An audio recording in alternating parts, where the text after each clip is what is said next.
guess everything's live. Yeah, they're ready to go. They just told me. Gotcha. Awesome. Well, hey, what's up, guys? Obviously, I'm Destiny. Stephen Bunnell. This is my good friend, colleague. I don't even know what to call you, honestly. But, I mean, you guys all know I'm from the Young Turks. Cenk Uygur. Yeah, how you doing today? I'm good, brother. How you doing? Pretty good. I'm so curious. What was like the impetus for this conversation? Like, what do they tell you? What are we gearing up for here? So I hear that you are evil and need to be defeated. Okay, no, Brianna Wu runs Rebellion PAC, and that's the PAC that I started, and that's to get money to progressives so they could beat establishment Democrats, and ultimately, most importantly, beat Republicans. And so it was her suggestion, and I was like, okay, sure, let's do it. Gotcha. All right. Well, I guess I'll start. Are you familiar at all with anything that I do, or have you heard about any of my internet presence or anything, or? Yes, but I learned the hard way never to trust anything on the internet. Okay, good starting place. Okay, so basically, So Stephen, I'll just say, look, I know that some people say, "Oh, don't platform X, don't platform Y, don't go on here, don't go on there." Did you know what he said back when he was 17 or 37? And yeah, no, I don't care about any of that. Okay, so we're gonna have this discussion, and so if you've got something particularly terrible thing to say, or I do, we'll correct each other, okay? So God bless. And I hear you're, what do I hear about you? I hear you're an establishment hack. Yes, proudly so, yeah, okay. Okay, cool, I was just curious so that I know how to catch us all up. So the long and short of it is basically, I got into doing online politics around 2016 with the era of Trump, along with apparently the entire United States got into politics more in that time period than ever before. When I first came on the scene, my whole political career was being as combative as possible, combative, condescending, patronizing, and through that kind of like blood sports battling as like a left-leaning commentator. I kind of cut my teeth doing that for a while, became kind of popular online doing online politics, and now I've kind of shifted away towards like, how can I be more empathetic, understanding, and like really hone in on why do we disagree with people politically, and then what can I do to kind of push my message while still understanding, I guess, the concerns of the other side. Broadly speaking, that's what I do. But I try to actually do that, not like in a Dave Rubin centrist kind of way where you pretend to listen to both sides, but really you're just a conservative in disguise in every single sense of the word. Okay. No, Stephen, I'll give you credit from the get-go that from the few things that I've seen, no, you appear to be an actual independent thinker. So you're not like the fake left for sure. And your opinions are so all over the place that you can't help that they're genuine. So I'll take that as a compliment. I'm not entirely sure if it is a compliment to everybody, but sure. Yeah, I totally agree. And by the way the I look at these, we call them debates, but I really, in my mind, I view them as discussions because there's plenty of things that I'm sure we'll agree on, right? Sure. And things that we'll disagree on, and that'll be fun too. And like I remember going to the debate in the political union in undergrad, and I didn't want the debate club because I'm like, oh, we're debating cats or dogs. Well, you're just trying to prove who's more clever, right? Let's get the policy. Let's figure out where we both stand, and then let the audience decide. Yeah, I agree. So one of the things that I kind of bring up when I'm making the rounds on, I got into a little fight with Alex Jones on a panel, I think a couple months ago. I've done Tim Pool's show a couple times. One of the questions that I'm starting to hone in on a lot when I talk to people is, after you've said your spiel, you've said your piece, you've gone on your diatribe, your rant, you've explained your issues, what do you want people at home to do? One of the things I'm kind of looking at for a lot of political discourse is, it feels like that the way that a lot of it is set up is from the very beginning to the very end, there's this air of hopelessness. On the conservative side, depending on how conservative you go, it's Jewish people controlling the Great Replacement, and immigration is getting rid of us, and everybody's controlling the state-run media, the swamp, et cetera, which basically leaves their constituents with like, I mean, what do we have to do? January 6th, Buffalo shooter, it's extremist rhetoric. All we can do is fight with weapons. That's the only thing we can do. And on the left, I kind of notice sometimes that depending on what we're talking about, and then I get this vibe kind of from the Young Turks that depending on what we're talking about, the rhetoric feels similar-ish.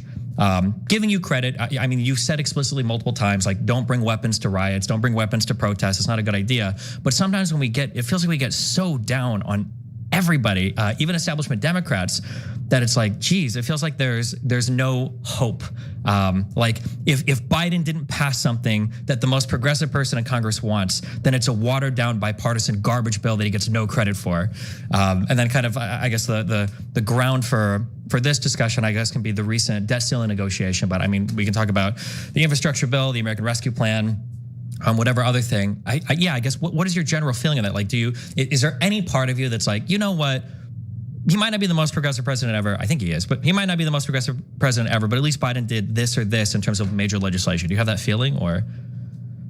So yes and no. But it's a great question to start on. So first off, look, if you've come looking for hope, you've come to the right place. Okay. So I'm the king of hope. And I even wrote a poem called Hope. Okay, so and our audience knows I am intensely optimistic, and so when I get a sense of hopelessness, what I do is I try to fix it, and we do active things in the world, like we created Justice Democrats, we launched it on the Young Turks, we launched the improbable campaign of AOC, and nobody thought that was possible, and we did it. And then when we started Just Democrats, everybody thought you'd be lucky to get one. Now we have 11 in Congress, right? So I 100% believe in hope. Ro Khanna was on the show today on the Young Turks talking about what we can do to fight forward. Okay, now in terms of the Biden, no, look, if you say, hey, is there things that he's done well? Oh, absolutely. So here are a laundry list of things I'll give him credit for. Getting out of Afghanistan. And I did not agree with corporate media. Oh, it was a mess, it was terrible. They always say that when we're ending a war. They never say it when we're starting a war, right? So no, I'm thrilled that Biden got us out of Afghanistan. Did Trump start that process? He did, so what? Biden finished it, right? And he did it right away. The infrastructure bill is good in the long run. I have a giant asterisk on it, but I'll take it. Even the semiconductor bill, it's a giant giveaway to the semiconductor industry, but we do need a national semiconductor industry. So it's a complicated one. It's nuanced, right? The COVID relief bill had some of the provisions that helped the average American the most out of any bill I've covered in like 20 years, okay? Unfortunately, a lot of that already sunset and was obliterated later on. So I can go on and on, right? But in terms of, is Biden a progressive? Absolutely not. Has he done enough? Absolutely not, okay? And so it's not me being nihilistic to say that. I credit where credit is due and then discredit where discredit is due. So for example, and I can give you many, but let's start here. So Stephen, he said like $15 minimum wage was like bare minimum. Oh, of course we were gonna get that. I remember when he got into office and I told legislators, I said people on air, our audience, etc., they're not gonna do it. And everybody was incredulous. No, he promised that 8 ways to Sunday, he's definitely gonna do it. And what did he do? He had his 2 Delaware senators that are his top allies in the Senate vote against it. He came out and spoke during the Super Bowl interview against it. He was never going to do it. He was lying all along. He's been a conservative on economic issues for 50 straight years. And I can go down a laundry list of things he was never gonna do. Paid family leave, public option.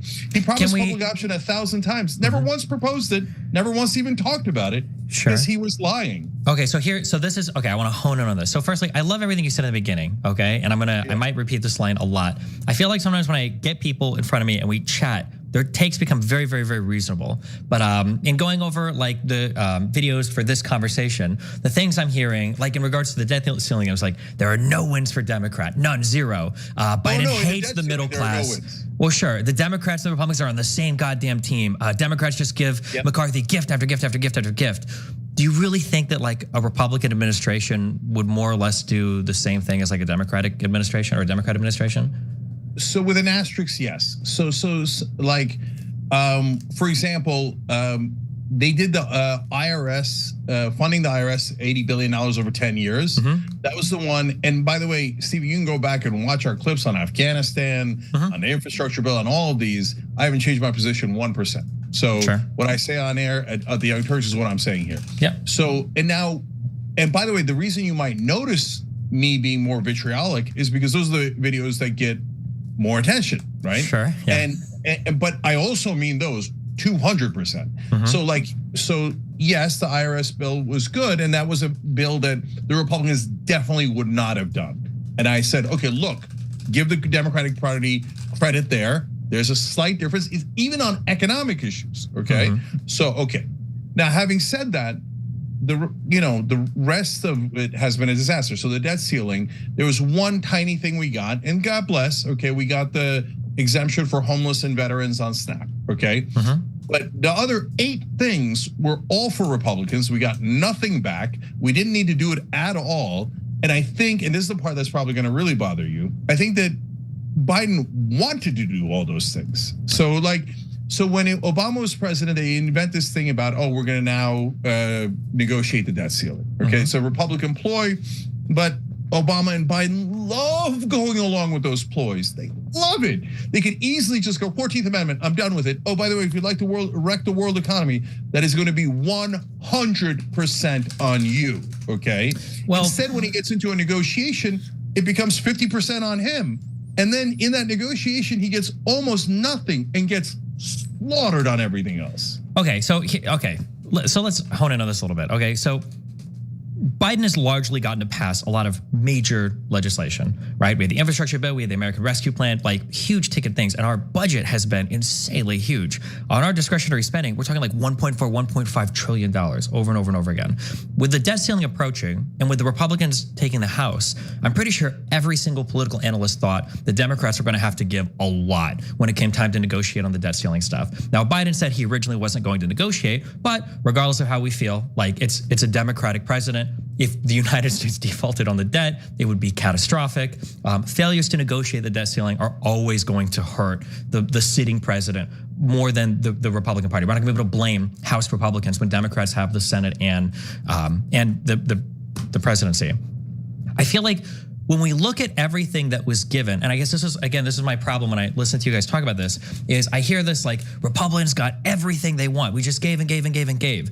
The difference between the House bill that McCarthy passed versus what was finally signed in the Senate, I felt like it was some of the, and I see everybody else say this. Krugman was saying this, the guys at Pod Save America was saying this, even Ben Shapiro was admitting this, that the political maneuvering was pretty good. That like some of the stuff that was given up wasn't really a give up at all. So for instance, a lot of people complain about work requirements on SNAP.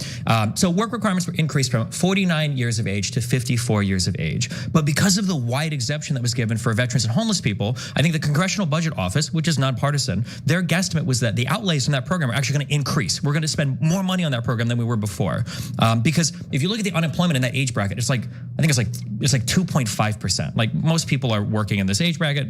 It's not like they're having trouble finding jobs or anything. And there's a lot of exemptions made for like people in for people with children, people from orphanages, people with mental illness. There's a lot of exemptions made for that. That's like one example. And there's like example after example after example of like the gives that we made were just not a big deal. And a lot of the important stuff like Social Security, Medicaid, repeals of the student loan debt, none of this got through on the Republican side.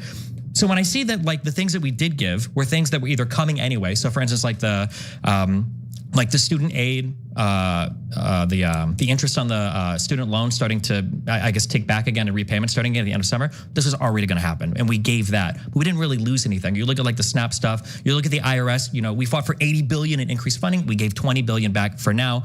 I feel like that was a major win for Biden in that we moved past the debt ceiling thing for 2 years. The 2-year thing bothered you guys. The House bill was worlds apart. They wanted a 10-year cap on spending, and we got that down to 2.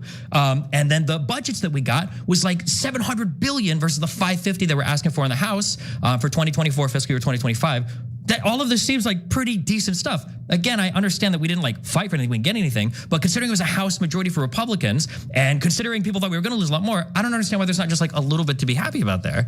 No, nothing, zero. Okay, so let me explain. Okay.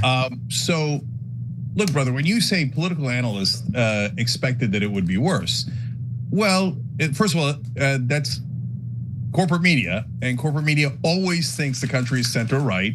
That the Republicans are right on the debt and deficit. I mean, they're clowns. The Trump drove up the deficit by the debt by $7.8 trillion. Reagan, Bush, they all drive up deficits. Last Republican president to balance the budget was Dwight Eisenhower, okay? But what does corporate media always tell you? Oh, the Republicans care about the debt, they care about the deficit. It's a lie, lie, okay? So when they say, oh, okay, but Biden has to give everything to the Republicans.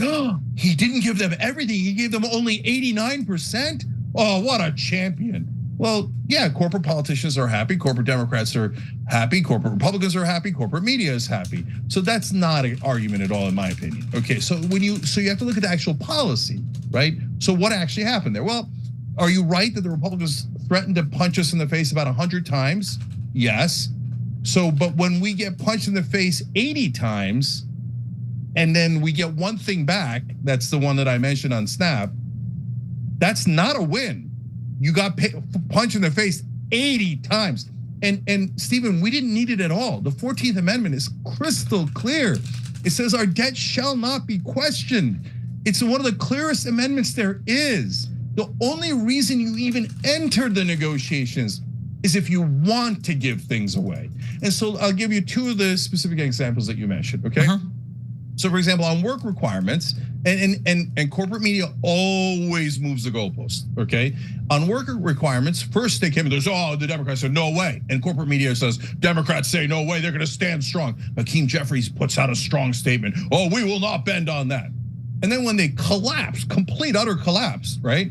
And then again, God bless, at least we got the veterans and the homeless, okay? But they collapsed on the work requirements that they said they would not budge on. Then corporate media goes, what a wonderful bipartisan compromise. It's a good thing we have work requirements. Wait, what the hell happened? Okay, I covered when you said X. Now I'm covering when you say Y, and those things are not at all the same. On student debt, classic trick. So what did he give? He gave the Republicans ending the moratorium in September, so you're gonna have to start paying interest again on your loans, okay? But they said, all right, but we're not gonna take away the student debt forgiveness. He knows the Supreme Court's gonna strike that down in 2 weeks. Biden knows that. So that way he gets to give away the store and then go, the favorite thing of corporate Democrats. There was nothing we could do. There was nothing we could do. Oh, the Supreme Court, golly gee, did they end my student debt relief program? The one thing that was gonna help young people? Oops, I did it again. So no, not buying it. Okay, so firstly, okay, this is a huge grab I have sometimes with progressives. I think we have to stop relying on these like Hail Mary legal arguments that we think or hope are gonna bail us out of having to do any sort of legislative compromise. The idea that the 14th Amendment is crystal clear, that we both know that is absolutely not true. One of us might think that, and some people might think that, but that is a hotly contested thing. Not only is it hotly contested, it would be so contested that if we were to go that 14th Amendment route, there was a chance that the legal challenges would extend that past the expiration date of our debt. And if we default on our debt while we're trying to play complicated legal battles on whether or not the 14th Amendment allows us to just pay the debt with absolutely no negotiation with Congress required, that could potentially be like, I don't think I need to explain how disastrous it would be for the United States to default on its debt while we play this political football back and forth with the debt. So I don't buy that the 14th Amendment was such an easy way out, number one. Number two, as much as we hate it, well, I don't hate it. I mean, it's part of how our system works. Bipartisan is not the enemy. Bipartisan is not evil. If you don't have majorities or supermajorities in both of your houses, bipartisan is the way that you have to go. Even you mentioned that $15 an hour minimum wage hike earlier. That $15 an hour minimum wage thing in the Senate, that was opposed by 8 Democrats. And that's when you're only winning by a vice president tiebreaker vote. Like, there's no way that you can get through anything that is going to help the American people if you're not looking to be bipartisan in some way. You brought up the moratorium on student debt. That moratorium was expiring anyway. Student debt was always going to be, the interest payments were always coming back on the table at the end of summer. That was a freebie, a literal freebie. Republicans got nothing there. And then when you talk about the Supreme Court striking down student debt forgiveness, that's the $10,000 to $20,000 that Biden is trying to strike down. But the $42 billion that he's already forgiven for a lot of public workers, people working in healthcare, people that have like employment jobs by the federal government, that $42 billion that has been forgiven for young people, that's done. That's a done deal. deal. Republicans didn't claw any of it back. The Supreme Court can't take any of that back. The only thing that they're fighting over now in the Supreme Court is going to be that $10,000 to $20,000 forgiveness per person afterwards.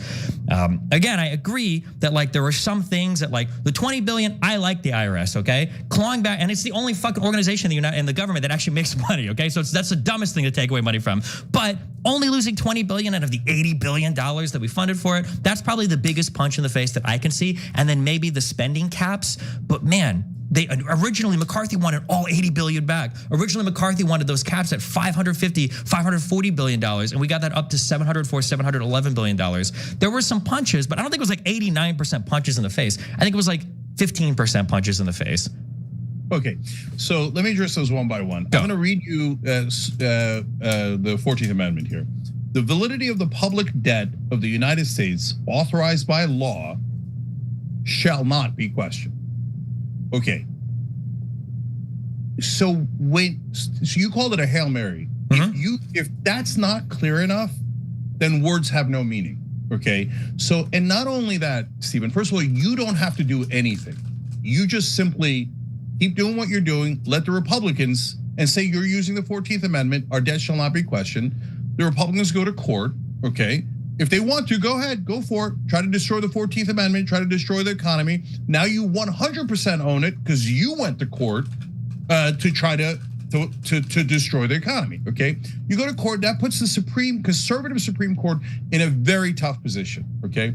Because they either have to say, okay, the Democrats are obviously right, plain reading of the language, the original meaning, everything, every conservative legal principle they have ever said. Or they have to say, okay, we're just partisan hacks, which I grant you that they might, and we don't care anything that we ever said before, but now we're burning our original meaning and plain reading of the text, are two of the pillars of conservative legal principles, we're burning it to the ground. Because this is super clear, and we're just gonna lie about it, okay? Okay. So that is not a Hail Mary. We have a massively winning case, and in fact, we win either direction there. And if you care just about politics and the Republicans own destroying the economy, that's a disaster for them. Now, I care that we don't actually destroy the economy, right? And of course, defaulting on the debt is a terrible thing. But Stephen, this is another core disagreement, I think, because I think the politicians are completely controlled by their donors. And I think every piece of legislation shows that. So the Republicans were never actually gonna default because their donors would have been livid. Their donors are the richest people in the country. They need that stock market healthy and vibrant. They would have cut those guys' throats if they had actually defaulted on debt ceiling. The trick is we pretend we're gonna cut it. And those are the bad cops, and then the good cops come and Democrats go, oh, well, golly, gee, I wish there was something that we could do, but there's nothing we could do. Hey, our donors are happy too. Oh, that's amazing. Okay, what a win for everyone. And two policy things that you mentioned there. One is when you talk about the IRS, so we both agreed that was a good bill that the Democrats passed. Now they're giving back a quarter of it to 20%, to 20 billion. Why doesn't Biden ever fight back rhetorically? Why doesn't he say, hey, wait a minute, I thought we were reducing the deficit. Taking away $20 billion from the IRS actually increases the deficit by approximately $120 billion. Because every nonpartisan organization that's looked at it says the dollar spent at the IRS brings you $6 back in revenue for the government. So why doesn't he do a press conference go, my Republican friends, and he loves them, he always calls them his Republican friends. My Republican friends, I thought they cared about the debt. It turns out they want to destroy the debt in order to protect the rich. Because this is targeted at people making over $400,000 and they want to pile on debt just to protect the rich. I won't have it. I'm gonna fight for you. And he never does that because he doesn't believe that. And then last thing on this, pay-go on the executive side. We've talked about like 8 different things to give away. One of them is pay-go. And that means that if you do any executive action, I mean, they weren't gonna pass any bills anyway, but if you do any executive action, the only thing he's got left for the next 2 years, now you have to take away something if you're ever gonna spend money on anything. But that basically neuters the White House, the executive branch. Well, now, why did Biden throw that in? Because he wants to be neutered. That takes the pressure off. Then I could just run for president. You only care about myself. I wasn't gonna do anything in the next 2 years anyway. And it's nice and convenient for him. So Biden wins, the Republicans win, corporate media wins, we all get screwed. Okay, so something we're going to send around this is like Biden wants this and the Democrats want this. I guess running through a couple of these, amendments are never as clear as like the words have crystal clear meaning, right? Like how many times have we fought over the wording of the Second Amendment? The right to bear arms shall not be infringed. What does it mean to have a well-regulated militia? What do the commas mean? How many times have we seen videos of like sovereign citizens quoting articles of independence and everything? Like the idea that like, well, the words are crystal clear, especially after we've just gotten out of a very, very, very complicated battle relating to Roe v. Wade and whether or not substantive due process or implied rights are even a real thing. I think it's very cautious, or I think we should proceed with caution when we say something like, oh yeah, like the wording on this particular part of the Constitution is very clear, therefore we have no debt ceiling anymore. Especially when we're doing such a massive divergence of what's already kind of been set as like a political norm. Not to say that that battle can't be won, but like if on one end we've got, okay, well, we can negotiate a little bit with the Republicans, they won the House anyway, and for the most part we don't take too many big hits. Or on the other hand, we could gamble with the future of the world, but maybe are gonna win. That just seems like such a clear-cut alternative. Like, probably just go with a negotiated position rather than, one, hoping that we win in court, or two, hoping that if we lose in court, the sitting president isn't blamed and the Republicans get blamed, which I don't even know if that helps us anyway, because it's not like the composition of the Supreme Court is going to change. And now all we've got is a country that can blame the Republicans for the fact that we've destroyed the world economy. It reminds me of there's like I think it's like 5 people are sitting in a post-apocalyptic wasteland and they're like, man, we destroyed the whole world, but we sure did create some good short-term value for our shareholders for a brief period of time or whatever. It's like, yeah, I don't know if that's the kind of battle we want to be getting into. I mean, I understand the arguments for it, but man, in terms of like, why doesn't Biden fight back?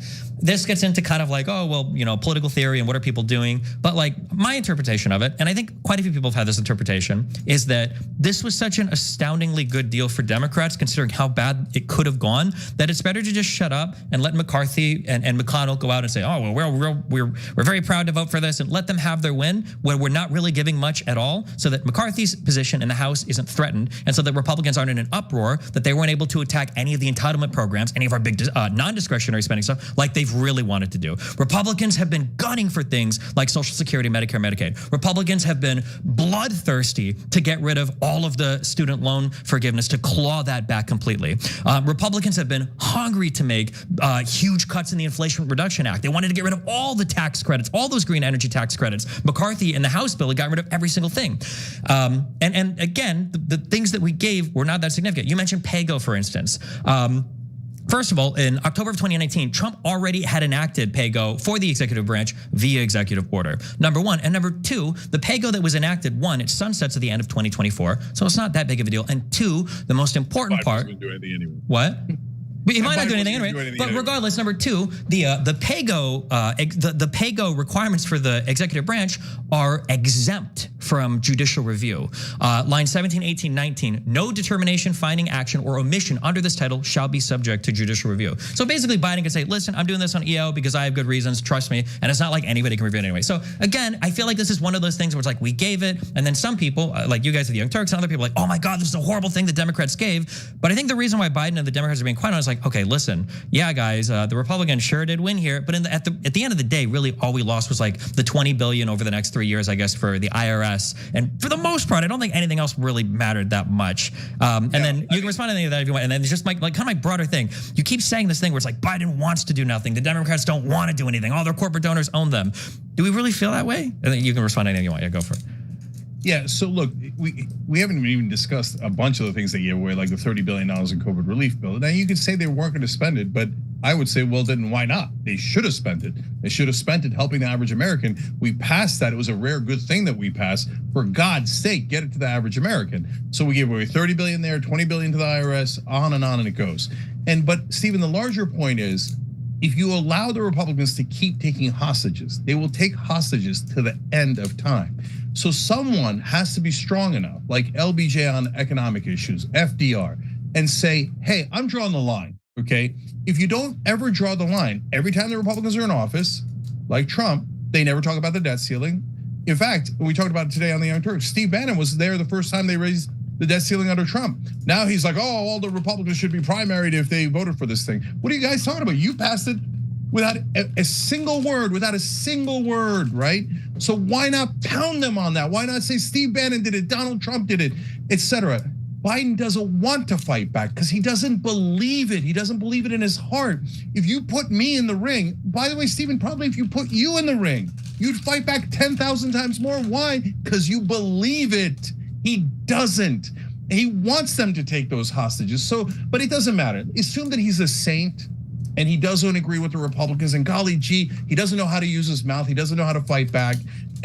But that principle, that idea that we just give in to Republicans and we accept loss after loss after loss and go, well, the losses could have been worse. Well, then every time a Democrat gets elected, instead of us winning, we're gonna wind up losing. And that's exactly what's happening here. They're like, hey, don't worry, elect us, we'll get you voting rights, we'll get you minimum wage, we'll get you public option, we'll get you paid family, we'll get you all this stuff. And then you go, oh, no. When a Democrat's in charge, we obviously lose because the other side takes hostages and we immediately give in. And when you say, hey, isn't bipartisan a good thing? My answer to that is, fuck no, okay? So it depends on what we're agreeing to. So bipartisan by itself doesn't mean anything. So if you say bipartisan agreement, for example, under Trump, even Gates and some of the other guys that were very right-wing came in and said, no, we have bipartisan agreement with the progressives that the president must come to authorize war through Congress.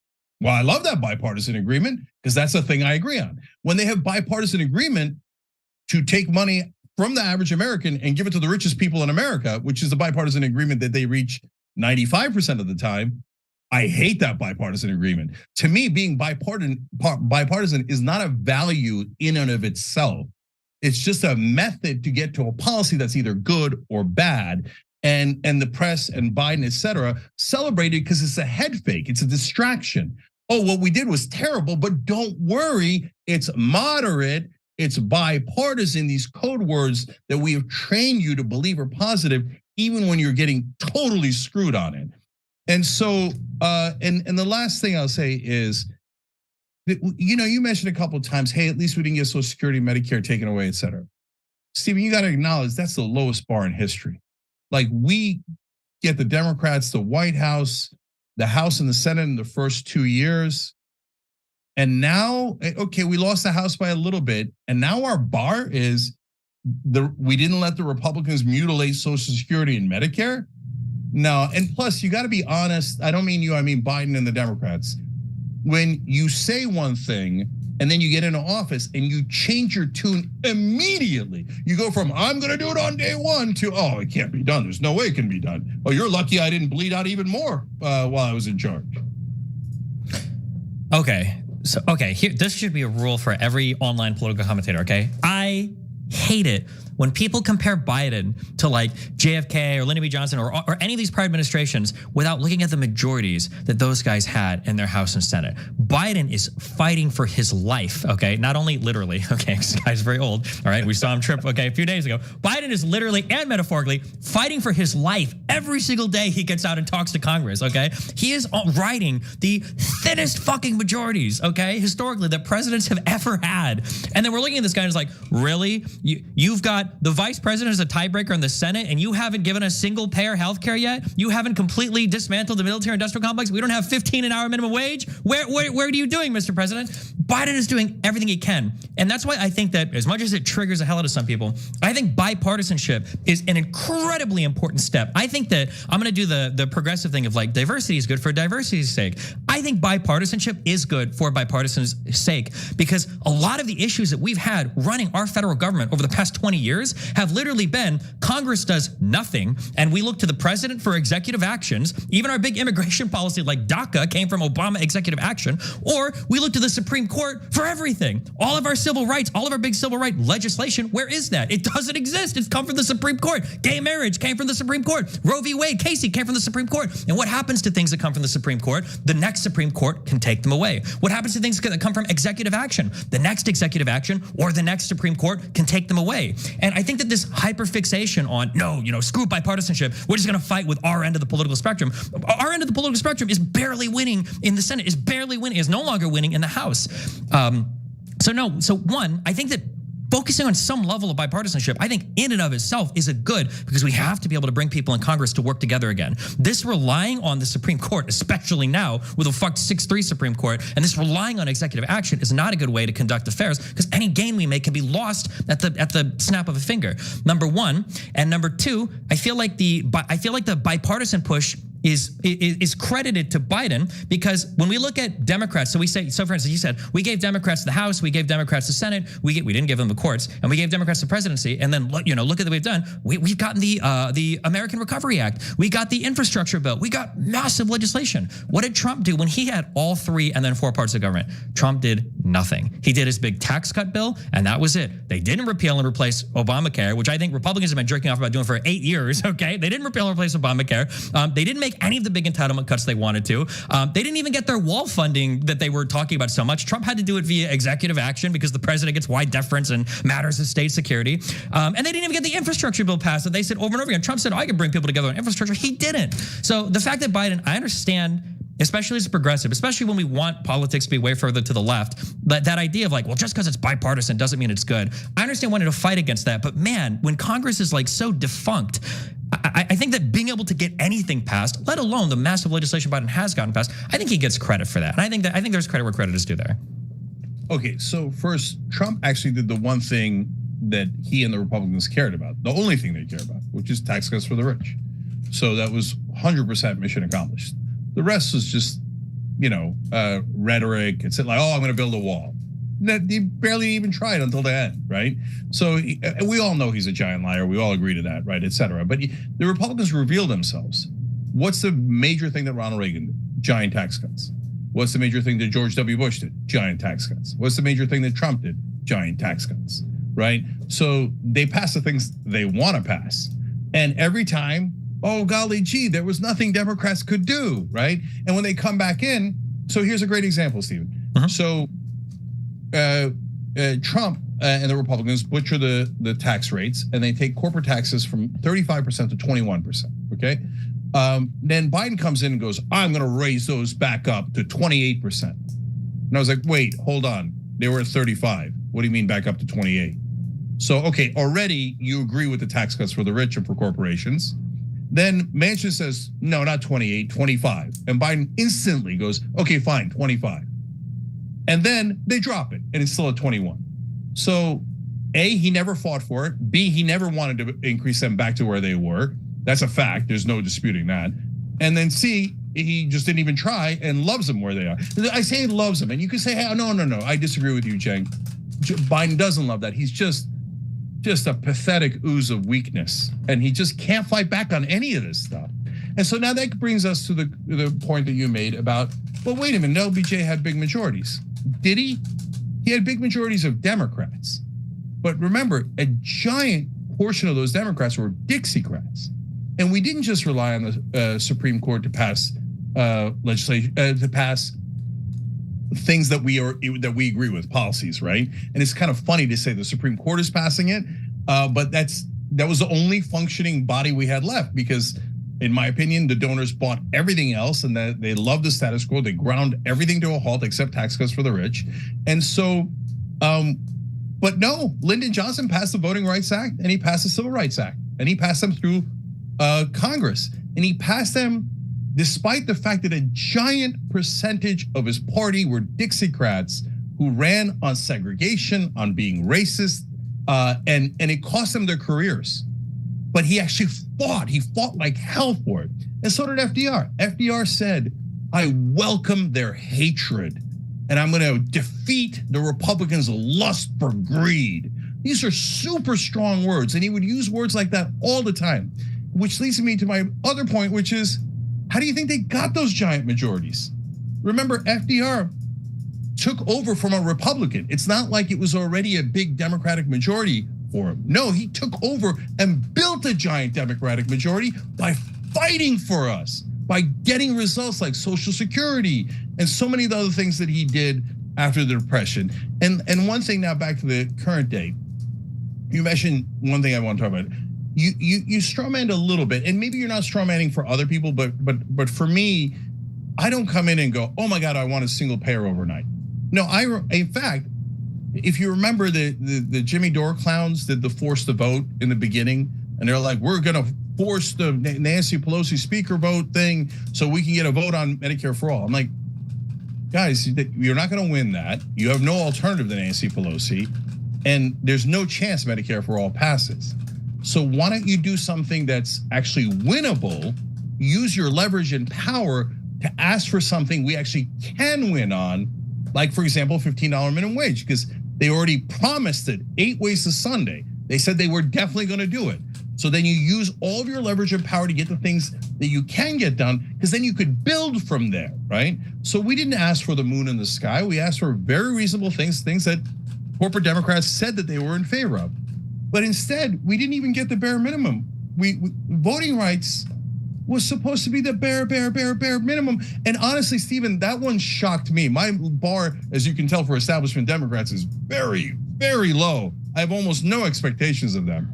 But I thought they would do half the voting rights bill. The anti-corruption stuff written by Larry Lessig, godfather of campaign finance reform movement. I remember talking to Larry about it, and I said, brother, I love you, but there's no way in the world they're gonna pass anti-corruption stuff.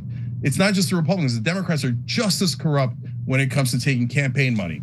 So that part has no hope. The gerrymandering thing would be brilliant, but I think very little hope, because the Democrats are also complicit in that. But the other half, they needed for their own victories. They needed black people to be able to vote so Democrats could win. But Biden wouldn't even do that. No, and Stephen, they betray themselves. Last thing here, because there is one time they lifted the filibuster. They say, oh, the filibuster is immutable. The parliamentarian rules us. Does she? I didn't know we were in a parliamentarian system or parliament system. But no, they didn't give a damn about the parliamentarian. They did lift the filibuster once to raise the debt ceiling in the first 2 years. So when it affected the stock market, all of a sudden the filibuster is irrelevant. When it came to voting rights for African Americans, oh no, nothing we could do. Filibuster, the Democrats' best friend. I think so. We can move on from here. I'll give a thing, and then you can give a fix, because obviously we can go back and forth this forever. I would like to contextualize where Biden sits at right now on the precipice of extremist disaster in U.S. history. We came off of what is arguably, I'm not going to say the most conservative president ever, because I don't even know if Trump is truly conservative, but I'll say like the most like fascist president ever, at least in my lifetime from what I've seen. We went from that to a crazy packed conservative Supreme Court, to a Republican House and Senate, and we have slingshotted from that all the way to Biden, and then a liberal majority in the Senate, barely, and House, Senate if you have Vice President, and House, and then from there, after we went from the most fascist regime ever back to Biden, I will agree that it's not like we don't live in the progressive utopia, but we got legislation that is like giving out unbelievable amounts of stimulus to low-income Americans. When you talk about that expansion of the child tax credit, that was insane. When you talk about some of the huge investments in green energy we've made, I'm pretty sure the largest in US history as part of the infrastructure bill, that was insane. When you talk about, I'm pretty sure the Respect for Marriage Act that got rid of the prior, I think, Defensive Marriage Act from the 90s, that we managed to codify some rights around gay marriage. That's insane. The fact that we were able to do these things after Trump, after we were at that extreme of a position, and then we came back and now we're at Biden, and now we're fighting on these things. Again, I think he gets a lot of credit for that, for being legislatively more effective than Trump. He has been, and for doing this following what is probably the most divisive presidency in U.S. history. I don't think half of Republicans even fucking think that election was real still, because these guys are out here waiting for the magical Supreme Court decision that's going to overturn the prior election or whatever. I guess like the thing that I guess I'm kind of summarizing the list for is like, I don't know what Biden is supposed to do. We can talk about LBGA and the Dixiecrats, and we can talk about, well, these guys fought and they fought and they fought, but these guys had strong grounds to stand on. We are so divided as a country today. Like I said, I'm pretty sure over a quarter of Americans don't even believe the last election was real. And the stuff that we're fighting about today is so much more nebulous or amorphous than, like civil rights, right? Like we probably should have the same civil rights across the entire country. That's a lot easier than how do we legislate like gerrymandering and, voting and everything in the United States. That gets a lot more hairy when we try to figure it out. So I guess, yeah, I agree that I wish that Biden could do more, but I'm not entirely sure what he can do. There's like no position for strategic maneuvering here. All it takes is like Manchin or Sinema to be like, you know what? I'm not going along with this. And it's like, well, fuck me. We got 49, 48 in the Senate. I guess we're done completely. And now we're just lame ducking it for, 4 years until, hopefully we do better in the next election. Okay, I can go on forever on. Sure. I'll give you the last word on this section. Yeah, go for it. Yeah, so I'll try to keep it as short as I can. Look, yes, I think Trump is a fascist. I think he would end democracy. We agree there. But that's again a super low bar. Hey, I'm not Mussolini is not a great campaign slogan. And the child tax credit was fantastic. You go back to our videos, you'll see we give a ton of credit for that. But as usual, once it ran out, they just dropped it. They never went back to it. So like they dropped every progressive proposal instantly, but that Mountain Valley pipeline for Joe Manchin, they brought it back 3-4 times until they finally put it in a bill for no reason at all. And they put it in because Joe Biden always wanted to do the Mountain Valley pipeline because Joe Biden is Joe Manchin. It was just so gratuitous to put that in the bill, okay? And then finally, what can he do? Just a short version of it is paid family leaves at 84%. So you go out and you do press conference every single day. You have the largest microphone in the world, and you go, "Hey, 84%. Or do we live in a democracy or don't we?" Did you know that 74% of Republicans want paid family leave? Did you know that Estonia has 82 weeks of paid family leave, and we have none, zero? You have a baby, and the woman's supposed to go back into the coal mines, back in the assembly lines. Why are 3/4 of Republicans being ignored by their own politicians? That's because they're corrupt corporate lackeys. You fight, right? But Biden and corporate Democrats don't want to fight. They got no fight in them. I just wish they'd get the hell out of the way. So like, that's why I formed Rebellion PAC in the first place. Let's get some grassroots funding, rebellionpac.com, okay? And let's go kick these guys' asses and show them how it's actually done. I'm just curious if we can find agreement here or not. I feel like, in my opinion, the best way to pass a more progressive agenda is to get people to vote out Republicans, as many Republicans as possible. That if the Democrats had wider margins in the House or the Senate, we'd see something get done differently. Because it feels like right now the fixation is like, okay, I know we've got very slim majorities, but we need to get rid of some of these Democrats. We need to get some more progressive Democrats in there. I feel like they'd be in the same position. Like you even said, like that forced the vote on like Medicare for all. Like what's the point, right? If you don't have the majorities in Congress to get it done, but you don't agree with that, yeah? Would you? No, I don't agree with that at all. I guarantee you that if they had a majority of 4, all of a sudden there would be 4 Democrats that were holding out, not just 2, like Manchin and Sinema. They'd all of a sudden it'd be Coons and Carper as well. If they had a majority of 8, all of a sudden it would be 8 Democrats holding out. Because I've covered politics for 25 years and I've seen them do it over and over and over again. And so and in fact, Jayapal just gave away the game. Theoretical head of the Progressive Caucus, or the caucus is theoretically progressive. And she said, well, look, we showed them, we voted no. Now, if they needed the votes, we would have given it to them, but we voted no to show that we disagree. Well, then you just gave away the game, brother, or sister in that case, okay? So you're just saying, oh, we're just faking it out here. So however many Democratic votes they need to pass these awful bills, we'll always give it to them. But we're gonna pretend that we're against this bill because they don't need our votes. That's the kind of gamesmanship that happens. And so, I mean, I guess that's a core disagreement. I don't think that they're golly gee honest people that went to Washington and Mr. Smith just couldn't pull it off. No, they all get massive funding from corporations, corporate donors, PACs, super PACs, and they do exactly as they're told. But then if that's the case, then why engage with the political system at all? Because now we're back at the square zero. Because now it feels like, yeah, why bother voting or anything if they're all bought and paid for? No. I don't want people to get discouraged. I'm captain of Team Hope, okay? So that's why I helped to form Justice Democrats. Because my thesis was, if you untether people from corporate PAC money, they could actually be honest.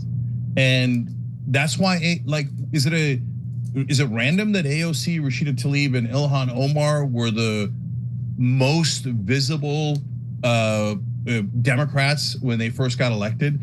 and then Jamal Bowman, Corey Bush. These are all big names you've heard over and over again. Yeah, but they're winning in plus 40. But they're winning in plus 40 blue districts, right? This is why when the progressives were talking about like, well, we're going to get a progressive in for Manchin, they got slaughtered. That's why people like Nina Turner, even when they fundraise their opponent 2-1, get destroyed. I don't think there's much credit for progressives that are winning in massively blue districts and then attacking the rest of the Democratic Party from the safest seats of the United States. No. So Stephen, first of all, when we won a lot of those battles, they were not a given at all. AOC beating Joe Crowley in that primary was one of the biggest upsets in political history, in American history.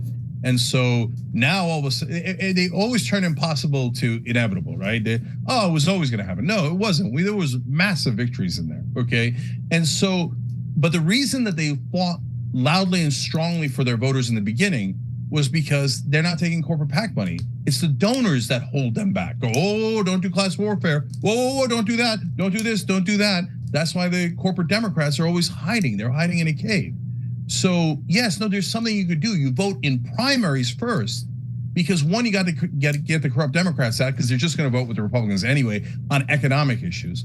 But number two, you actually need, when they get into office, for them to vote the right way and to be untethered from the corruption. And I'll give you an ironic example. Matt Gaetz, terrible guy, was on the show. We yelled at him, we yelled back and forth, got no love for him, right?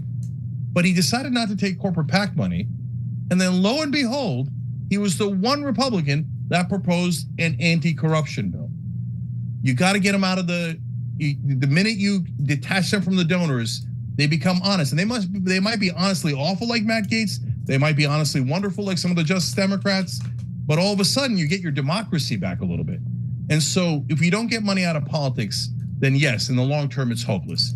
But we must get money out of politics.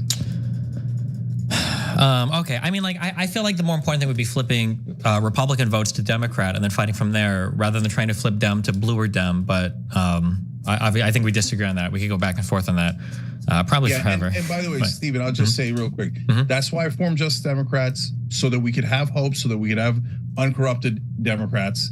And that's why I formed Wolfpack at wolf-pack.com. Wolfpack is to get money out of politics. Now you want to talk about bipartisan, it is massively bipartisan. Republican voters hate corruption, Democratic voters hate corruption. The politicians love it, the voters hate it. So we brought people together and now we're fighting for it. And it's passed in like 3 Republican legislatures, it's passed in 20 overall in the states. And it's a resolution to call for a convention to get money out of politics, because the only way you can do it is go above the Supreme Court and get an amendment. Sure. And so it's a beautiful movement, and you couldn't do it, but you got to get past the corrupt politicians. Sure. I mean, I understand what you're saying. I just, like, it's not like having a lot of progressives in Congress have helped at all, right? Like the seats that are more important are going to be the ones in the middle anyway, right? Our mansions and our cinemas. Because the reason why those seats are important is because we know that those are the only types of Democrats that can hold those seats, right? If AOC starts saying, well, I'm not voting with the party, anything, screw you guys, I want a more progressive agenda, okay, fine. Eventually she'll get primaried by somebody else, but that's always going to be a Democratic seat. That's always going to be a safe seat. We're not worried about losing it. I think that's why we fight for those seats in the middle so much more. On the Republican side as well, I think that's why those seats in the middle are so much more valuable, why people fight over them so much more. And I feel like that's why we should be trying to expand our majorities rather than purity testing the seats that are the furthest to the left that aren't as valuable anyway. So, Stephen, in my opinion, there's a fundamental misperception in there in the first place, because Joe Manchin is not the only kind of guy who could win in West Virginia. West Virginia is very populist. They're more populist than they are conservative, right? The reason Manchin wins is because mainstream media gives him tens of millions, maybe hundreds of millions of dollars in free positive coverage. They call him moderate, right? But if you look at his policy positions, literally none of them are moderate. He takes extreme right-wing positions where the country's not. For example, 3/4 of the country wants to raise taxes on the rich. Joe Manchin comes on TV and goes, I'm a moderate, I want to cut taxes on the rich, I'm reasonable, right? That's not the moderate position. That's a tiny extremist minority of the country. And what does corporate media do? Moderate. No, you go in and you run populist and you say to people, goddamn right, we're gonna tax the rich. We're gonna finally get justice You're paying your taxes every day. The middle class gets screwed day in and day out. It's time that the rich pay their fair taxes. It's time that you get to spend time with your baby when you deliver. I mean, I can go on and on. You go populist and you can win so many more of those seats rather than the fake moderates that are just corporate. But I mean, the reality is Manchin voted with Biden's agenda 88% of the time, right? Like he didn't vote for what, on post offices? It's better than having a Republican in there. I mean, how many of the Republicans are voting on Biden's agenda 88% of the time, right? That's what I'm saying. If another Democrat can win in West Virginia, then go for it. My understanding is the last time somebody tried to primary Manchin, the guy got like 30% of the vote, I think. I don't even remember the name. It's actually, I think it was worse than that. So it was Paula Jean Swearengin. And she's a good person, but not the greatest candidate. Sure. You know, and so look, if you need someone who's a quality candidate, yes. But honestly, the hardest thing in the world is to get past the mainstream media because they'll just smear you to death. And so they do it to all the progressives. And so, but but I would argue, and now we're going to get too far down this rabbit hole and we have very little time left, but I'll just say, I think Manchin in a lot of ways does more damage than a Republican because he validates the Republican position by saying, I agree with it, and hence it's bipartisan, hence it's moderate, hence it's the reasonable position. And so I think that does way more damage than just a regular Republican who just seems like an extremist. He makes their extremist positions look good, and that's a world of damage. Like, do you think if Manchin wasn't in the Senate, do you think that we would have Jackson as a Supreme Court? Like, do you think that would, like, because I understand the frustration because I feel it too. Okay, I'm not a Manchin or a Sinema fan. I don't think Sinema's a Democrat anymore. Isn't she an independent now? I'm not fans of these senators. I agree, and it sucks that it feels like like they have so much sway over the party. But I mean, like, this is how politics always works. If you go to countries, for instance, that have multi-party systems, oftentimes you'll get a majority government formed, and all of a sudden that little party with like 6 seats is calling the shots on the majority government because people need those votes. And I feel like Manchin and Sinema to be the same. But I mean, like, when we look at I don't even know how to pronounce her first name. For Jackson for the Supreme Court, when you look at the major legislation that was passed like almost along party lines in the Senate, Manchin sucks, but a Republican there is like game over. Like, now we can't even complain about how bad our legislation is because there's no legislation to even speak of. We would just have a lame duck president. Yeah, so first, by the way, that's another one to give credit to Biden on. I think Justice Jackson has been really good so far. She was the lone vote in a critical union case where even Sotomayor and Kagan voted the wrong way, and it was 8-1. And yeah, so Stephen, it's a balancing act. I don't want people to misinterpret my passion for being impractical. No, you got to get things done. And so if you're just doing it for rhetoric or for release or something like that, that's not at all helpful. You have to. The outrage should bring a spotlight with it, and then you shine that spotlight on the issue where you have winning ground. That's why I talk about paid family leave being at 84%.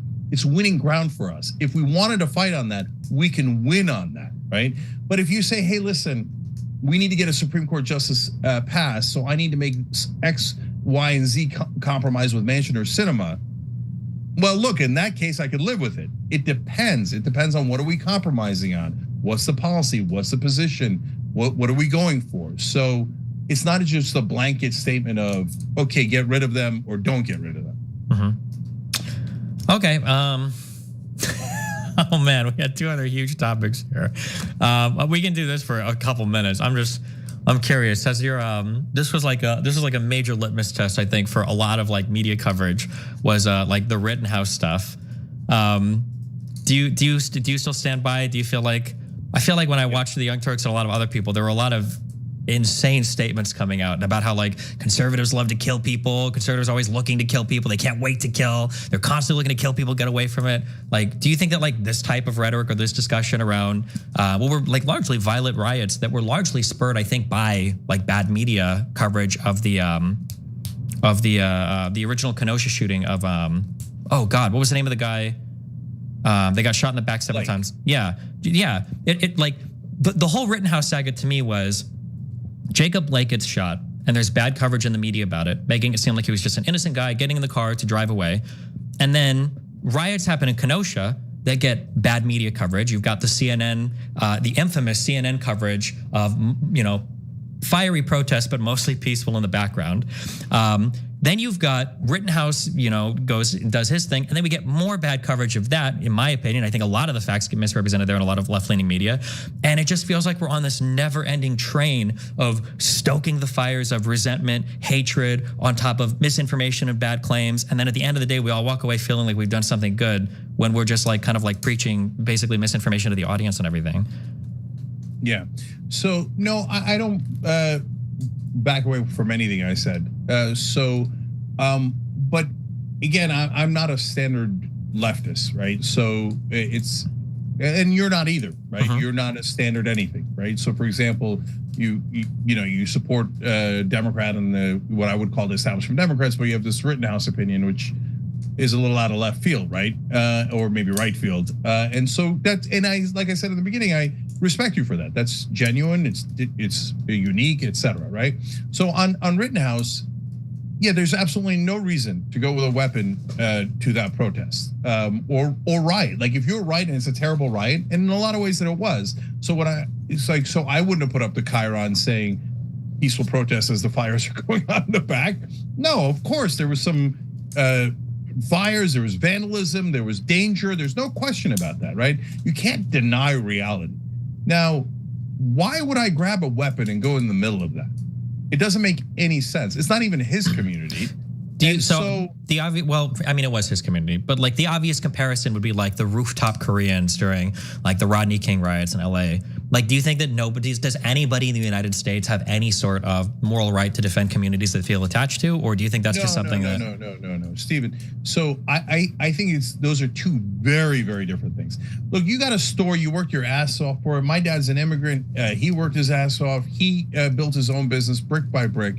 And you want to protect that. I hear you, brothers and sisters. Okay, I got you. And these days there's a lot of crime. You want to protect your family? Absolutely, I get it. Okay, but he didn't live there. I mean, they crossed state lines. Just real quick, because I lived in Nebraska. He crossed. It was a 15-minute drive. He lived 15 minutes away. And I lived in Omaha. There's a lot of towns that you drive out to that you're part of those communities. A lot of people in Council Bluffs go to. Why? Because why go there? Well, why? I mean, people don't talk about it, but the day before the Rittenhouse thing happened, there was that older guy, Robert Cobb. His business had literally been burned to the ground. It was being arsoned, and I think he was running around with a fire extinguisher trying to put it out. And people. And what was Rittenhouse going to do? Was he going to sit there and shoot everybody that came by? He shot 3 people. I mean, what do you mean? What do you mean? Yeah, but that's my point. He went there to go shoot. In my opinion, he went there not specifically in my mind, premeditated. I'm going to go and murder some people on the left, and I'm going to feel great. No, sure, but right? but then when you look at a weapon, and if there's any kind of provocation, I might get to use it. Yeah, but I mean, we can say that, but when you look at the evidence, there's just no evidence. There's nothing that supports that. No, that's 100%. Look, he goes there with a weapon. He goes to provoke. Then why did he shoot the first guy? He shot the first guy because the first guy was chasing him in a parking lot. He'd already made threats earlier. That's on camera, and he was lunging for Rittenhouse's rifle after a guy behind him had fired a shot with his pistol. After Rittenhouse turned around to see where the noise was coming from. So, but Stephen, I think that you're proving my point, which is I don't think so at all. I think it was. Yeah, go ahead. Let me explain. Go ahead. So you go into this what you think is a dangerous situation. You go in there with a weapon. Then you hear a shot. That's true. There was a shot. He heard it. He didn't see where the shot was coming from. He just turned around and shot the guy. He turned around and shot a guy that was lunging. Reckless. It wasn't reckless. It wasn't reckless at all because he only shot the guy that was lunging for him, trying to grab his rifle. This is indisputable on video. The guy was chasing him down. He turned around. He was lunging. Can I come to your house? Can I come to your house with a weapon, and then if you grab for it, I get to shoot you? Probably, yeah. If you were in my house, crazy. Hold on, wait. If you come to my house and you have a weapon on you, and we get into an altercation, I'm gonna grab that gun from you. Of course, you have a right to defend yourself, especially if I was twice your size. House with a weapon in the first place. What am I doing there? Hold on. You shouldn't be in my house with a weapon because I'm on private property. The city of Kenosha was not private property. Rittenhouse had just as much a right to be there as any other protester did. So listen, I'll give you an analogy. January 6th. I'm very upset about it. I don't like what happened there at all. I think they were trying to undermine our democracy. If I went in there with an AR-15 or any kind of weapon, and I looked for a threat, I'd definitely find one, and then I'd get to kill everybody that I thought was a threat. I mean, that guy you say is lunging for his weapon. From what I saw, that guy's trouble. I get it. He was troubled, I should say. The first guy who got killed, right? And so he goes, maybe he went looking for trouble too. I don't know, right? But he threw a plastic bag that had plastic bottles in it. Wait. The plastic bag Rittenhouse didn't even see the plastic bag. The issue was, no, but the issue is Rittenhouse was running away. This guy was chasing him. And when Rittenhouse turned around with an assault rifle, the guy went to grab the rifle from him. No, that's a pretty clear cut, Stephen, if we follow, and then he got hit with then he shoots and kills someone. Then he's running through the crowd. He's made the situation 10,000 times more. He's not making this. He's running away from. He's running to the cops to turn himself in, which is exactly what he should be. The crowd is everywhere. The crowd is everywhere. He's running through the crowd, and then somebody sees that he shot someone, and they go after him with a skateboard, which I wouldn't have done, right? But now he shoots and kills the guy with a skateboard. Yeah, because the guy tried to assault him with a skateboard. If he had a bat, we'd say the same thing. Steven, okay, look, couple of things. Everybody's different. Everybody's different, right? Yeah. So I get it. Some people will be scared, and if you get hit with a skateboard, you think, all right, I'm gonna murder that guy. For me, I get hit with a skateboard, I don't shoot the other guy. Cenk, if somebody hits you with a skateboard in the face, there's like a 20% chance that you die. A skateboard? Skateboards are a big thing. Okay, that's great that you would, but I wouldn't compel a 17-year-old to take that chance in the middle of the mud. Especially what the people that beat that one dude within an inch of his life, Robert Cobb, the day before, that everybody that went to this protest, they'd all seen videos of that. That's why people went to the riots the second day. That guy got beat to an inch of his life with bare fists. Stephen, if you say, hey, listen, I see an altercation on the subway, the bus, the street, and I'm gonna go protect not even a family member, but a random woman walking by, working class person, and they're getting picked on, and I happen to see it, and you jump in, I got you, okay? And I actually appreciate you, right? But you make an active decision to drive into what you think is a riot and a dangerous situation with a weapon, and then you get freaked out by the plastic bag and a shot you didn't see and a skateboard, and you kill 2 people. That's on you, brother. You never should have gone there in the first place. You were looking for trouble, and then you found it, and then you cry like you're a victim? Oh, hell no. Stephen, the problem here, sorry, one more thing. Go for it. The problem here is that if we follow your way of thinking about it, and you tell me otherwise, of course, so I don't want to put words in your mouth, but I think if we follow that way of thinking, then everybody's gonna grab a weapon, they're all gonna be in the streets, and the minute anybody looks kind of funny at you or throws a bag or you hear something that's loud or there's a guy with a skateboard, boom, boom, boom, boom, boom, we're shooting each other to no end. That's why stand your ground is a disaster. And wherever they pass stand your ground laws, you have more homicides every time. So if you have videos coming out of people who are losing their businesses, who are getting beaten by people on the street, who are rioting in a city, the next day, people are gonna show up to defend that town. Like, we live in the United States, whether we like guns or we don't, that's the reality of it. Rittenhouse had more of a right to be there than any of the rioters that were there after dark, that were setting things on fire, that were causing, he had just as much as right to be there, if not more than any other person. And the United States, you are allowed to carry a weapon on you as well. The idea that he was shooting Rosenbaum because he threw a bag at him, that's just not true. We can watch the videos a million times. Rosenbaum was already getting violent before in the night. There is no video of Rittenhouse provoking anybody ever. There is video of Rosenbaum talking to people, using the N-word, saying, I'm gonna fuck somebody up. He was the one that was chasing Rittenhouse for like 20 meters through a car park before Rittenhouse finally turned and shot him. And then the other guy was charging with a skateboard to hit him. Grossgord's charging with a pistol to shoot and kill him, and he got shot, his arm got shot. I don't see the wild chain of events where it's like, oh my God, since Rittenhouse was allowed to shoot a guy that was charging him for 20 meters and trying to grab his rifle, and then he shot another guy that went to attack him with a skateboard. Like, yeah, I mean, in the United States, with a guy with an AR-15, that's about what I would expect to happen. And I mean, we're a year or two later. It's not like there's been a deluge of shootings of innocent skaters now by young boys with AR-15. So, I mean, it doesn't seem like the landscape changed very much. No. So, Stephen, look, there's a couple of things here. So, number one, the jury gets to decide whatever they decide. And so if they decided, hey, you know what, that was enough of a self-defense, okay, that's what the jury decided. So I'm telling you my perspective on it. And I get that you might technically get away with it if it's a skateboard and you felt, oh my God, the skateboard's a little dangerous. and the guy lunging at me, you know how many guys have lunged at me in my life? If I'd have killed all of them, I'd have killed like 20, 40 guys, okay? So there's the, hey, should he be guilty? That's up to the jury. There's, should he have done that? And I think that's crazy that he went there. He definitely should not have done that. And then, so I'm gonna ask you, so do you think that 10 guys, 100 guys, I don't know, 200 guys with weapons should have gone to January 6th, left-wingers, and said, all right, we're here to protect the peace. I mean, this isn't just our community, this is our nation. And it looks like you guys are here to do a coup. We're here, okay. There's 85 of us with AR-15s. What do you think would have happened?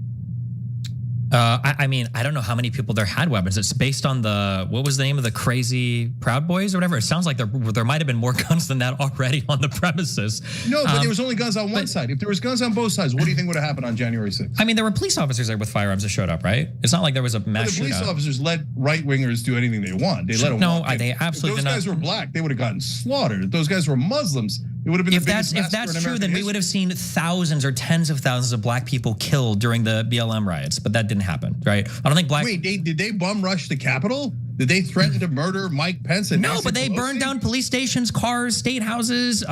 We saw it in Kenosha. A lot of Not them that got many. shot. There were millions of people protesting. For your statement that police officers are looking to indiscriminately kill black people, no, I did not say that. Well, I did not say that. In one of your videos, wouldn't be indiscriminate. Well, hold on. In one of your videos, you said that if you walked up to a car with a rifle as a black person, you would get immediately killed. And you're making it sound like if black people would have shown up for January 6th, they would have gotten killed. I mean, there was a lot of rioting for the BLM stuff. It's not like that many people got killed by the cops. So I think that the idea that cops are just looking to kill black people or black people are going to get killed for rioting more than white people, I think we would have saw a lot more death during the BLM riots if that was the case. Yeah, let's not put words in each other's mouths, me included, right? So I hear you, but I'm not saying indiscriminately. I'm not saying cops are looking to kill black people. I'm just saying if thousands of black people or Muslim people were bum rushing cops who were trying to protect powerful people like our Congress people, tons of them would have gotten shot. And we could disagree on that. That's okay. You think, no, the cops would have just let them walk in like they did with the white right-wingers? Maybe, but I doubt it. Okay, but you didn't answer the core question. If a whole bunch of left-wingers had gone there with weapons, do you think that would have been a good idea? No, I generally, from all the data I've seen, the more guns in an area, usually the more fucked up shit is going to be always. Like, okay, great. That's just statistically, but that's up against our Second Amendment rights as Americans, right? I would almost always compel people to, but I mean, I'm also wealthy. I would compel people to leave your property if you want. When I was poor in college, I probably would have killed somebody if they tried to steal my shit, if I had the opportunity to see it, because that's your lifetime's worth of shit that you put into buying stuff that you have. So, you know, like if black people had the ability to defend themselves during the Tulsa race riots, during the Black Wall Street being burned down, for the Koreans that defended their communities, for the Black Panthers in California that felt the need to defend their communities with rifles. I mean, if minority communities or if any community wants to take up arms and defend their community, in the United States, you have the right to do that. And if I was going to come down on any side in a conflict there where people start getting killed, I would always come down on the rioters first. For Kenosha, the people that were primarily at fault were the people that were there after dark that were setting shit on fire. Those are the people who have the primary responsibility for everything that happened. As much as we talk about showing up to a riot with a gun and how irresponsible it is, Grosskreutz, the guy that got his bicep shut off, he showed up with a gun. He almost used it on Rittenhouse, right? So I mean, yeah. Well, by the way, two things about that. Number one, he didn't. So apparently you could show restraint, even though he got shot. And number two, he shouldn't have showed up with a gun either. Here, look, my last thing on this is, I'll give you the most extreme example. So you remember Charlottesville, of course, the Nazis chant, the Jews will not replace us. Now, would anybody begrudge 10, 20 Jewish guys going in there with weapons and going, no, you're not gonna chant this stuff in our community? Well, I mean, that's like the guys that you could least begrudge. I mean, these guys are literal goddamn Nazis and they're chanting against the Jews while carrying torches, right? But if those 10 or 20 Jewish guys asked me, I'd say, I love you, brothers and sisters, and I love your strength and I love your attitude, but don't go. Because it's guaranteed that people are gonna die if you go, okay? So, and some of them might be you, some of them might be the other guys, but I don't want anyone to die. But to your point of like, me saying, Republicans want violence from time to time. That's crazy. No, they're just like us. No, there's polling. 28% of Republicans say that it's time for violence. So that's a giant number. And it is, but I mean, for Charlottesville, as hateful as that riot was, they weren't destroying the city. I think that's a key component that, like, not to mention, and for Kenosha, that city was being destroyed off of misinformation reported about the Jacob Blake shooting. And there were videos of, like, people getting attacked, of car dealerships being set on fire. It just seems like there's remarkably little empathy for the people whose community, if you go to Kenosha today, if you go downtown, there's still shit that's boarded up that has never opened again as a result of those riots. And people are just fixated on the people that were, I mean, as shitty as it is, defending their community against who they perceived as outsiders that were coming just to destroy it. But yeah, so look, I keep saying last thing because we're so out of time. Sure. Yeah, sorry, okay, go for it. One more last thing. So to that point, Stephen, so some people say, hey, riots are the voice of the unheard. And I hear that, and that's a fair point. But by the way, you could maybe make that argument about January 6th too. And so that's a different, very long conversation, okay? But that to me does not excuse going and setting a building on fire. No excuse. So I'm not excusing that 1%. Now, but if you think it was just because of like bad reporting on one case, I don't think you even think that, right? You know the context is. Well, the Kenosha riots happen because of the Jacob Blake misreporting. What A to B, a direct line. So you know the context of tons and tons of unarmed black guys being shot by cops in this country. No, there are not tons and tons of unarmed black guys being shot by cops in this country. All right, okay, so you don't agree with that. Okay, fine. Well, how many do you think a year get shot? How many unarmed black guys are getting shot by cops? Okay, Stephen. Okay, let me finish the point. Okay. Wrap up. The number's like 12, but yeah, go ahead. Okay, all right. So if you look, I think that if you say to all black people in this country, you're all telling us you've been abused by cops, whether it's to the extreme of being shot or pulled over or arrested or something smaller. You've been abused, all of you, tens of millions of you say that, and you've been saying it for 100 years straight. And then we turn around and go, we don't believe you. I think that's deeply offensive. I think it doesn't make sense. I think it's ridiculous. So that's the context in which that riot happens. It doesn't excuse the riot. And by the way, the misreporting, yeah, okay, it turns out he had a knife, but they did shoot him in the back 7 times. Because he was about to drive off with abducted children. That's a really important part. He's not a good guy. He's not a good guy. He's the worst guy. Yeah, but I'm saying that like he was about to. Doesn't mean you shoot him in the back. There's other solutions other than. They already tased him twice. Shoot a guy in the back. They didn't just show up. They were wrestling with outside the house. They tried to wrestle on the ground multiple times. They tased the guy twice. Rittenhouse for showing up. Okay, so look. I think that this whole thing, the Second Amendment, I got a right to bring weapons. Everybody's gonna bring weapons and we're all gonna kill each other. I think it's a disastrous idea. And anyone who were right wing or left wing, and by the way, Stephen, we've fought back against any kind of violence, including from our side, even things like that Riley Gaines, I think the swimmer, she goes and gives a speech at some college and then the leftists surround the room that she's in and won't let her out, and she's afraid for her safety. Cops won't let her out because they're afraid for her safety. What are you guys doing?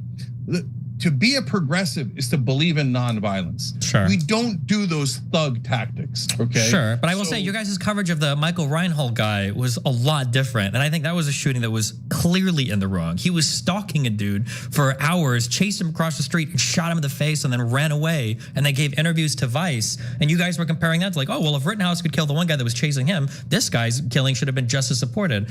I don't know, like when you build up this world of like alternative fact reporting over and over and over and over and over again, like it's not surprising to me that after a while you've got people on the right and left that just live in totally different worlds. So people on the left are like, of course we're going to go riot and burn down cities. Hundreds or thousands of people every year are getting indiscriminately killed by the cops. And then people on the right are like, I don't know why you guys are burning down anything.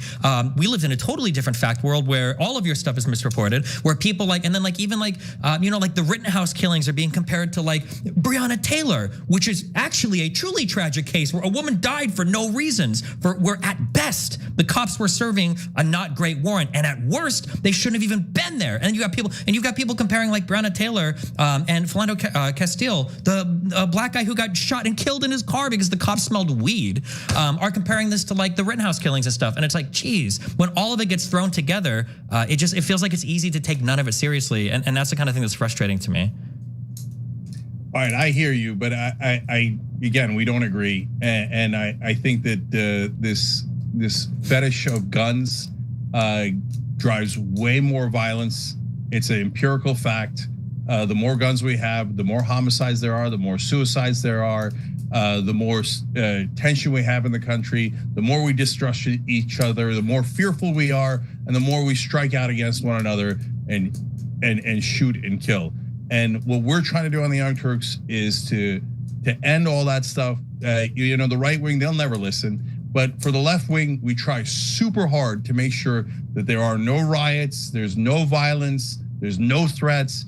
That's not what Martin Luther King stood for, or Nelson Mandela, or Mahatma Gandhi. And we remind our audience of that day in and day out. We probably do it more than any other show.